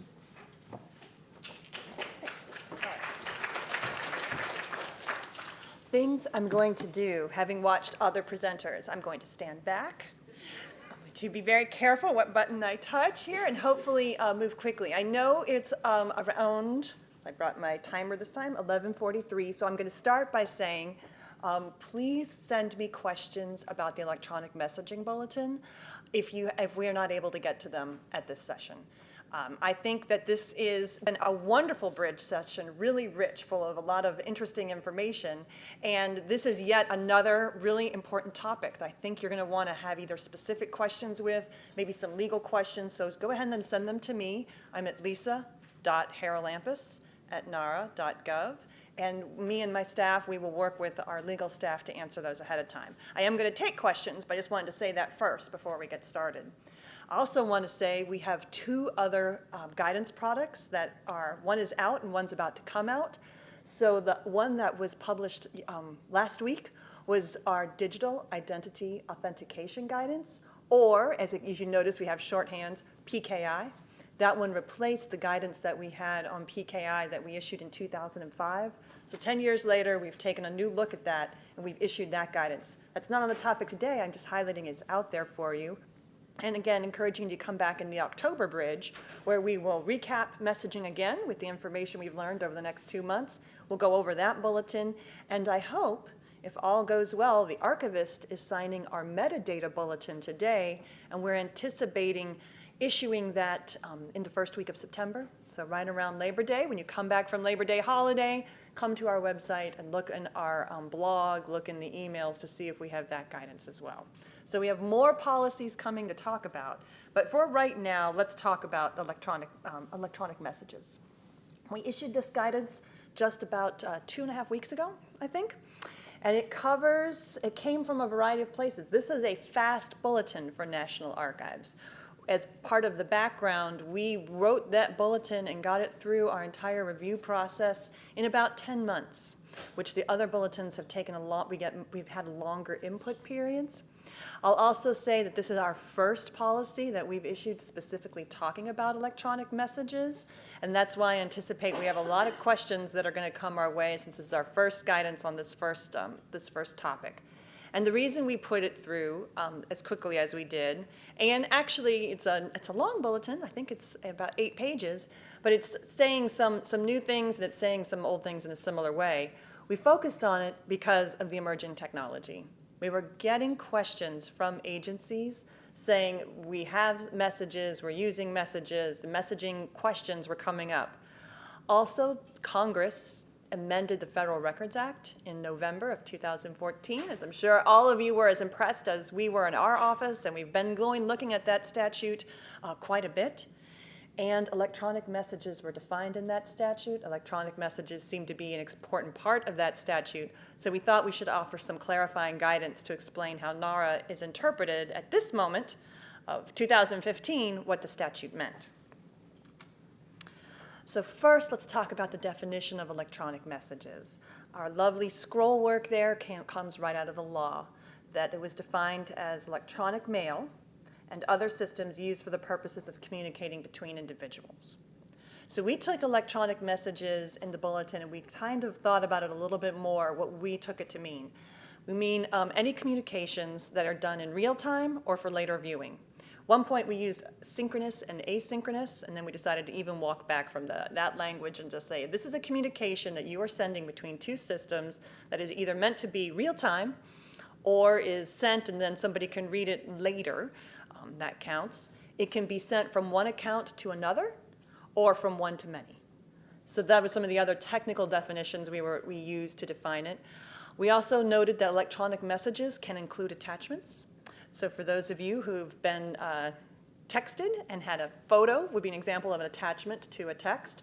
Or if you are using a chat feature and you've gotten a document attached to your chat and sent to you, we said, yep, attachments would count as part of the the definition of an electronic message. And then we talked a little bit in the bulletin about where they might reside.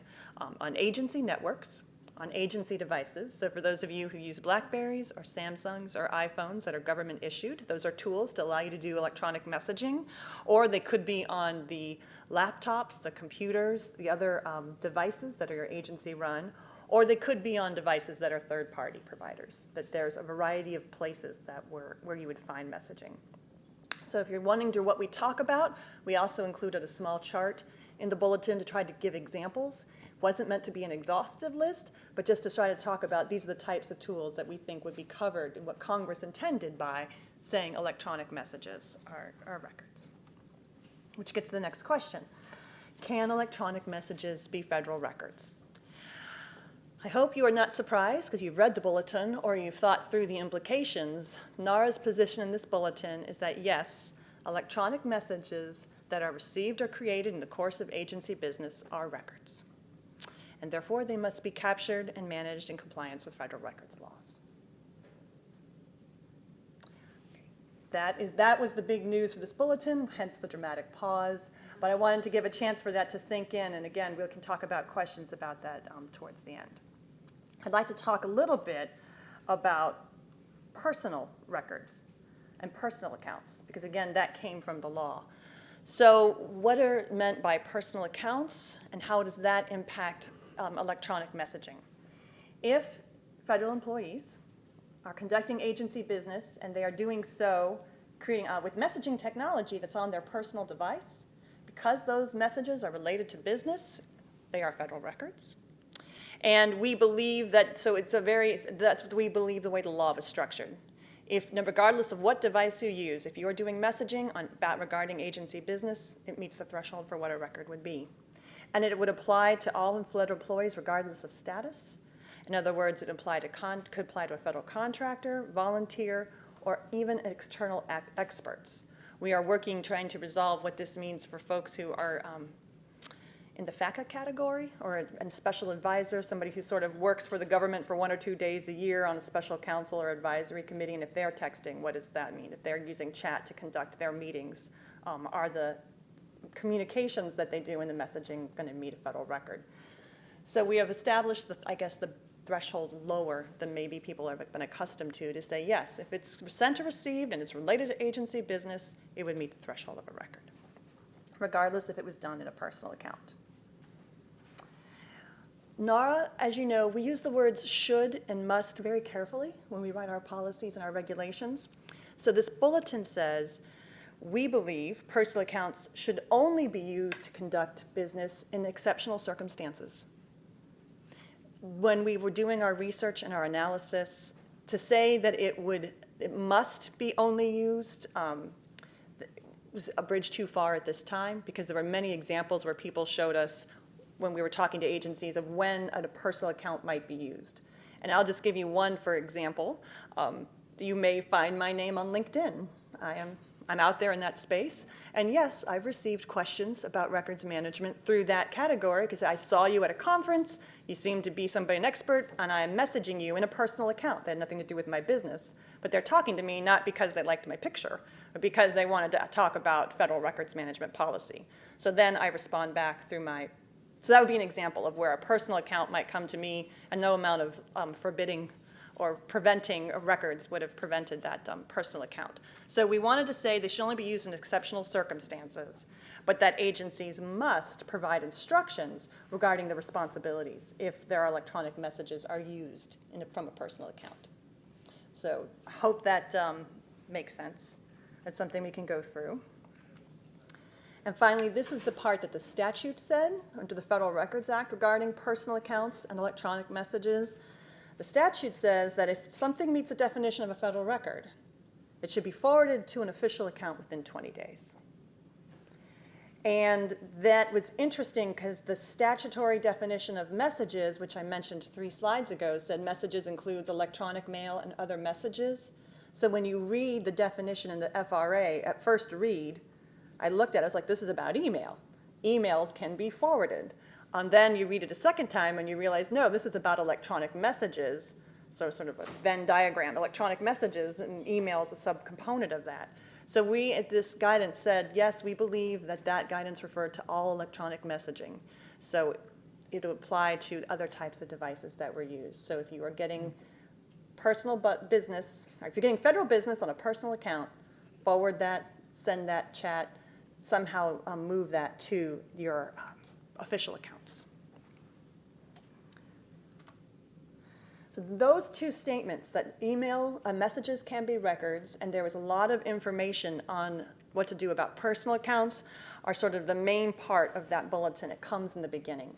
We then went further in the bulletin to talk about some of the challenges people will face when they deal with this situation or with these types of messages.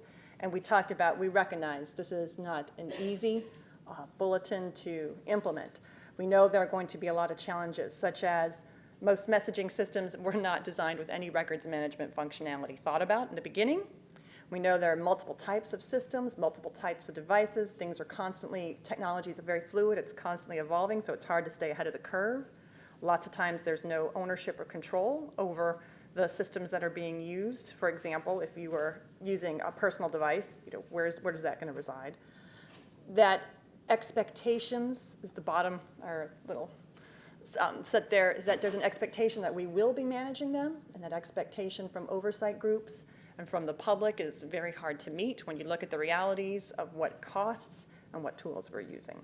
So we've got a bunch of challenges that we identified, and we tried to talk about ways that agencies should be considering to address some of these challenges, such as what policies could be issued, what training employees need to know. Are there any configurations of agency-owned messaging systems that can be updated or changed to help provide some records management functionality? Are there third-party services that might need to capture some of the messaging that's happening in agencies? These are general considerations. So we said these are the kinds of questions we expect those of us in the federal records management community to be thinking about and talking to our agencies. What are we going to have to do to meet this challenge? We also wrote in the bulletin, I think something that was very important, that the recognition that we want our records management guidance to be practical and to help agencies use the best tools as possible. Our communication tools are changing at such a rapid pace. We hoped that this bulletin would be clear. Electronic messages are records, and it wouldn't be tied to a specific technology, because we want to be able to support agencies using the best tools as possible. And it's really difficult to position, I think, for us to be in professionally to say, yes, we would like people to be able to respond to the public quickly. We'd like people to be able to organize meetings and have discussions and make decisions as quickly as possible, as efficiently as possible, as effectively as possible. And on the other hand, we want to be able to manage the records that are created and the use of that tools. So we tried to acknowledge that sometimes agencies have had policies that simply prohibit the use of electronic messaging. That is certainly one strategy and one approach, but that sort of inhibits perhaps what agencies should be considering for the best way to do their job, the best way to accomplish our mission. So we'd like to encourage agencies to think about what's the best tool and can we meet records management at the same time. Because simply prohibiting agencies, we're seeing situations from our perspective where we sit at NARA where there was a prohibition against messaging, but it was happening anyway. It was just happening on the personal accounts. So that's where this is sort of all tied in together. We recommend that you agencies provide tools and talk about strategies and continue to have the working groups, the policy conversations as possible, as high in the organization as possible to determine what strategies agencies need to employ to manage their electronic messages and accomplish their mission. We talked about a few ideas. These are under the should category again. We thought there might be some approaches such as establishing a minimum time frame. So like I'm going to, as an agency, we have agreed we're going to keep all chats for blank. Is it 90 days? Is it 30 days? Is it a year? Is there some sort of time frame that an agency might want to use? That the approaches might be we'll need to get a third-party tool or we'll need to look at how we want to capture certain types of electronic messaging that's on agency-owned systems. And consider adopting, and I'm sorry it says capstone approach, I probably should have been very specific and said capstone-like, because we are still figuring out how to implement capstone on email. But if that's a strategy your agency is adopting, would it be useful to consider expanding that approach to messaging? In other words, if the head of your agency is a chatter or a texter, and you've saved all of their emails, would you then save the similar communications that the agency head has produced? So a capstone-like approach could be considered as well. We believe the GRS would probably apply to a majority of, there are options in the GRS that could apply to electronic messaging.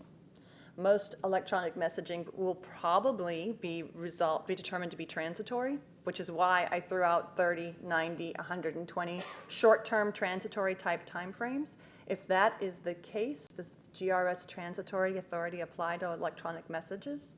These are the questions we'd like to consider, we'd like to think about, and work with your agencies to talk about, to find examples. Because if that works, then yes, you could end up saying, we have a messaging system, we're going to manage those messages in place, but for certain types or categories, we think it's reasonable to say those are going to be kept for a longer time frame. And that shows and demonstrates control over the communication, and that records retention is considered and records disposition is considered. As far as I know, no current electronic messages have yet been transferred to the National Archives. I'm double checking one more time to make sure I can have that statement categorically, but we certainly can envision a future where that might be the case. There certainly could be electronic messages being created today that would rise to the threshold of needing permanent preservation in the future. So that is our guidance. That is a quick overview on what we said in that in the bulletin. We gave a lot of information related to other guidance that we feel supports this. So it's not saying something brand new. We've been saying before, messages, different electronic communications can be messages. We've said something similar in our email guidance and our social media guidance. We think that these other sources could be applied to think about electronic messages. And our next steps. So I started this presentation because, again, I know some people have to leave right at noon, and I wanted to say it before you left, that please talk to us about questions you may have. For our next steps that we're working on in my office is trying to decide what additional guidance do we need to produce next. Are there how-to guidances? And we believe there are. Scheduling tips or scheduling aids, things that agencies might do to start better managing electronic messages. So we would be really interested in hearing the questions that you ask. That helps us know what the next guidance product needs to be. Any examples of what your agency is doing as a short-term strategy versus a long-term strategy, we'd be interested. There might be some best practices we could share. So again, I'm going to close my session by saying I'm sure you have questions. I'll stay around a little bit I'll take a few. Take a few before the moderator puts us to the next item. And then stay here afterwards. And for those of you online, please send questions to us. You can always reach us, of course, through rm.communications@nara.gov, and if you through your appraisal archivist as well. So take a deep breath. Thank you for those of you who came. I see a few people are leaving. And if there are any questions. Never stand between people and lunch, I know. But, I know, this is a hard place to be. Just a real quick one. With all the fires out west, we have a lot of temporary firefighters, and they get pages from government employees looking at their availability to go tackle the fires. So a lot of questions and concerns came up.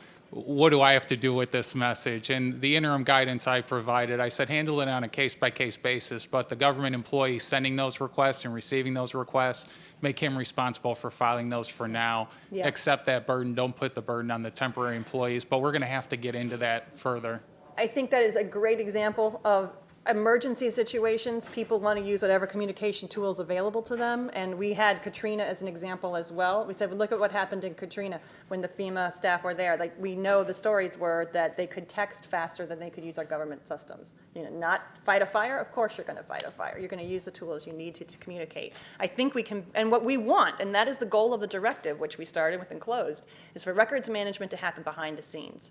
For us as information professionals, as RIM specialists, to say we can put things behind the scenes that will do the capture and the automation and the control so that people do their jobs, and we'll try to do the capture and the disposition behind the scenes. That would be the ultimate goal, although we know we're not there yet, and there's still a lot of, like you said, people who are responsible for filing.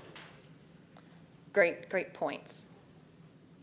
Were there any, I would say, any other questions or comments or any other discussion people would like to say right now? And if I should double, anything on the online that came through? There are no questions at this time. Okay, great. Well, in that case, I will let Dawn close, and I will stay at the bottom.